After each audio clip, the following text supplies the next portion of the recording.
સુરતમાં ડીજીવીસીએલમાં ફરજ બજાવતા અધિકારી નીરવ દેસાઈ ભાજપ પક્ષના એક જાહેર કાર્યક્રમમાં જોવા મળ્યા છે। આચારસંહિતાના ભંગ સુરત કોંગ્રેસ દ્વારા તાત્કાલિક પદ મુક્ત કરવાની માંગ કરાઈ છે।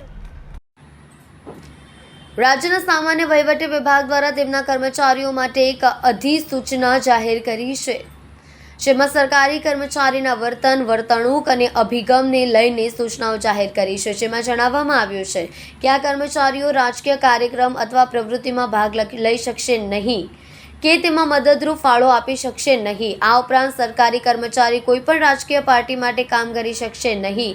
આ સિવાય ચૂંટણીની ફરજ દરમિયાન તેઓ કોઈપણ પ્રકારની ગુપ્તતાનો ભંગ કરશે કે તેની માહિતી આપશે તેવા સંજોગોમાં તેની સામે કાયદાકીય શિક્ષાત્મક પગલાં લેવામાં આવશે તેવી સ્પષ્ટ તાકીદ કરવામાં આવી છે। ત્યારે લોકસભા ચૂંટણી આચારસંહિતાનો ખુલ્લેઆમ ભંગ થતો હોવાનો આરોપ સાથે સુરત શહેર જિલ્લા કોંગ્રેસ સમિતિ દ્વારા ઇલેક્શન કમિશનરની ફરિયાદ કરવામાં આવી છે। સુરતમાં ડીજીવીસીએલમાં ફરજ બજાવતા અધિકારી નીરવ દેસાઈ ભાજપ પક્ષના એક જાહેર કાર્યક્રમમાં જોવા મળ્યા છે। આચારસંહિતાના ભંગ સુરત કોંગ્રેસ દ્વારા તાત્કાલિક પદ મુક્ત કરવા માંગ કરી છે। અહીં આદર્શ આચારસંહિતા દાવા પોકસ દેખાઈ રહ્યા છે।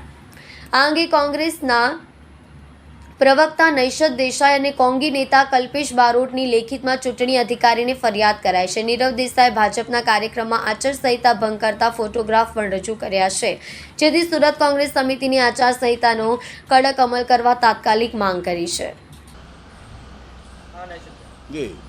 ભાજપની નીતિ રીતિ પ્રમાણે ભાજપ સરકારી તંત્રનો જે સરિયામ દુરુપયોગ કરે છે, સરકારી કર્મચારી, વિદ્યુત બોર્ડ, ઇલેક્ટ્રિક કંપની એ અર્ધ સરકારી સંસ્થા છે ગુજરાત સરકારની, અને એના કર્મચારીઓનો સદંતર દુરુપયોગ કરીને ચૂંટણીના પ્રચારમાં એમને કેવો એમનો દુરુપયોગ કરે છે એની ફરિયાદ કોંગ્રેસ પક્ષે આ ઇલેક્શન કમિશનરને માન્ય કલેક્ટરશ્રીને આપી છે। ફરિયાદમાં સ્પષ્ટ ફોટા સાથે એમના નિવેદનો, એમના સમર્થનની વિગતો સ્પષ્ટ લખવામાં આવી છે।